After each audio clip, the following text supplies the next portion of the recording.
On est bien d'accord sur une chose, c'est qu'aujourd'hui, quand on crée une chaîne YouTube, c'est avant tout pour partager des choses que l'on aime faire. Que ce soit du jeu vidéo, même s'il y a quand même beaucoup de chaînes du jeu vidéo et vous risquez d'être noyé dans la masse, on est bien d'accord. Que ce soit pour partager des balades, du voyage, bref, de la découverte de lieux, mais aussi du sport et montrer les performances qu'on peut faire. Et aussi dans le sport, on peut montrer des paysages en même temps. Que ce soit des chaînes de beauté, la plupart du temps pour les filles, mais aussi des chaînes de tech, des chaînes de cuisine. Voilà, j'en passe et des meilleurs. Il y a tout un tas de sujets vraiment immenses qu'on peut faire sur YouTube. Le fait de partager ce que vous aimez, votre passion sur Internet et sur YouTube, on est bien d'accord que le but derrière, c'est avant tout que les gens vous regardent.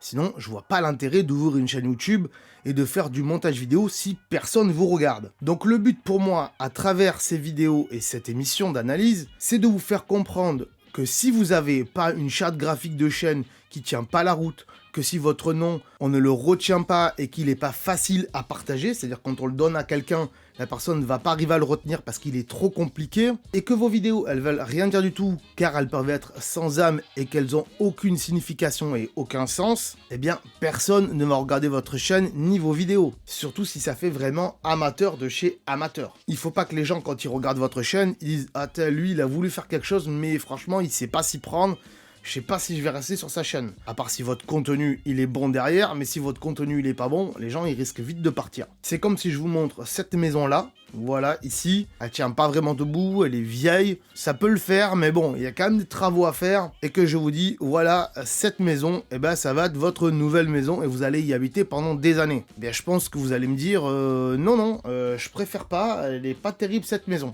Ben, une chaîne YouTube, c'est pareil. Une fois que cela est dit, sachez que moi, je suis pas là pour casser les youtubeurs, comme j'ai pu le lire de temps en temps dans les commentaires. C'est juste mon ton qui est un peu spécial de temps en temps.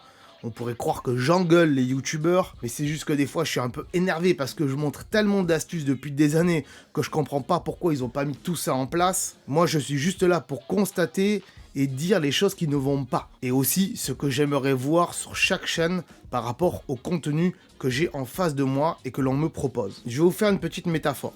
Un peintre en bâtiment ne fait pas de la peinture avec de l'aquarelle. Il a du matériel bien précis, comme par exemple des pinceaux, du scotch et des pots de peinture adaptés à son métier. Tout comme il a une belle camionnette, la plupart du temps en tout cas, avec un logo qui le représente et bien sûr son numéro de téléphone et son adresse mail pour qu'on puisse le contacter. Et bien sur YouTube c'est pareil, il y a des codes et des choses qui sont plus ou moins à respecter. Comme avoir un minimum de matériel, hein. Un micro c'est un indispensable et un truc qui filme aussi, que ce soit un smartphone ou un appareil photo peut-être plus qualitatif, tout dépendra de votre budget, mais un smartphone aujourd'hui, par les temps qui courent, avec du 1080p ça fait entièrement l'affaire.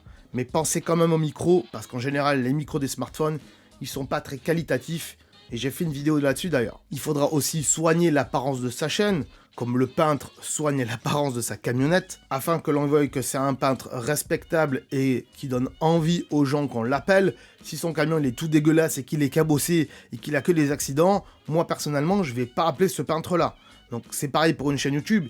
Si je vois qu'une chaîne YouTube, elle a une bannière qui est pas terrible, un nom qui est pas terrible et une photo de profil qui veut rien dire du tout, je vais pas forcément m'abonner. Tout dépendra du contenu après derrière. Et surtout, si vous mettez pas en place un petit peu ce que j'appellerais le code de la route de YouTube, eh bien la plateforme ne vous mettra pas en avant et ne partagera pas vos vidéos à d'autres viewers qui pourraient être intéressés par ce que vous leur proposez. Alors je dis pas que tous les contenus et toutes les vidéos de tous les youtubeurs doivent se ressembler, loin de là, chacun doit y mettre sa patte, mais il y a quand même des bases essentielles à respecter comme dans n'importe quel métier. Et je fais encore une fois cette métaphore du code de la route, puisque quand vous avez votre permis de conduire, si vous respectez pas le code de la route, bien vous risquez d'avoir des problèmes, que ce soit des amendes ou bien d'aller en prison. Si on a mis un code de la route, c'est pas pour rien. Bien sur YouTube, c'est un petit peu pareil, il y a des basiques à apprendre. Sinon, votre chaîne risque droit d'aller dans le mur et je vois pas l'intérêt d'ouvrir une chaîne dans ce cas-là. Une fois que j'ai dit tout ça, j'espère que c'est clair pour tout le monde. On peut donc commencer l'analyse du jour.